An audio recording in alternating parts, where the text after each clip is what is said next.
එකට එක කියන මම මේ පණිවිඩය දෙනවා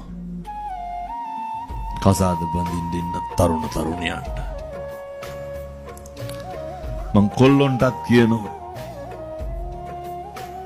ඔය මම මේ කියන ටික කරන්න බැයි නම් බඳින්න එපා මං තරුණියන්ටත් කියනවා මම මේ කියන ටික කරන්න බැයි නම් බඳින්න එපා ඔය යරම් හන්දර යාළු වෙලා ඉන්න කාලේ පුරුදු වෙන්න අනෙකට ගරු කරන්න වෙනදම විශ්වවිද්‍යාලයට යනකොට උසස් පෙළ විශ්වවිද්‍යාලෙට පුදුම විදියට යාළු වෙලා ඉන්න කපල් කොල්ලෝ කෙල්ලෝ කුණු හරපෙන් බැන ගන්න මේ තව බැඳලත් නෑ මරණට පින්නතුනි බැන්දොත් එහෙම පුදුම විදිහට මම හැම කෙනෙක්ගෙම අහන්නේ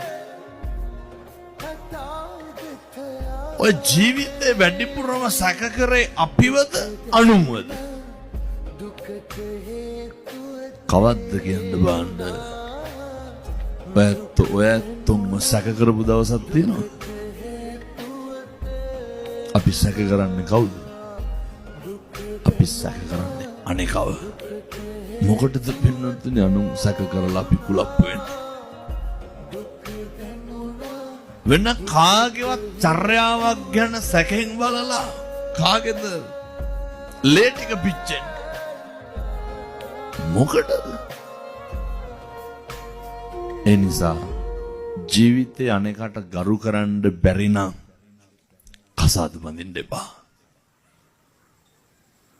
අනෙකට ඇහුම්කම් දෙන්න බැරි නම්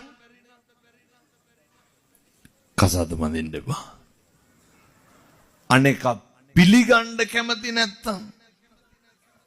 දැන් ඔය කෙවල්ල කවදාවත් හොඳක් කියනවද? ගෙවල් වල අගය කිරීමක් තියනවද? ගෙවල් වල ඇගීමක් තියනවද? කිසි දෙයක් නෑ මම බොහොම කරුණාවෙන් දේශනා කරන්නේ මේ පින්නතුන්ට කාලෙකින් හම්බෙච්ච මනුෂ්‍යාත්ම භාවය තුල වචනකින්වත් පවුනම් කරන්න එපා